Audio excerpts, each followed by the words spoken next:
പാലിൽ നിന്ന് കടഞ്ഞെടുത്ത വെണ്ണ എന്ന പോലെ വേദങ്ങളാകുന്ന പാൽ സമുദ്രത്തിലെ സാരസർവസ്വമായ തത്വരഹസ്യങ്ങളാകുന്ന വെണ്ണയാണ് ശ്രീമദ് ഭാഗവതം. അതിനാൽ ഹേയോപാധേയ നിയമങ്ങളല്ലാതെ ആർക്കും എപ്പോഴും അനുഭവിക്കാവുന്നതാണ് ഭാഗവതം. ശ്രവണമാത്ര കൊണ്ട് തന്നെ എല്ലാ ദുഃഖങ്ങളും നീങ്ങി ചിത്തശുദ്ധിയും ഭക്തിജ്ഞാന വൈരാഗ്യങ്ങളും കൈവരും.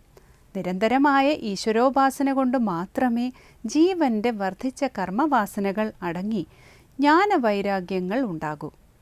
ഭക്തിജ്ഞാന വൈരാഗ്യങ്ങളെ കൊണ്ട് അനാദികാലമായി കട്ട പിടിച്ച് കിടക്കുന്ന അഹങ്കാരഗ്രന്ഥി പൊട്ടിച്ചിതറുമ്പോഴാണ് ഒരാൾക്ക് തന്നിൽ തന്നെയുള്ള ഈശ്വരൻ്റെ സാക്ഷാത്കാരം അനുഭവമായി തീരുന്നത്.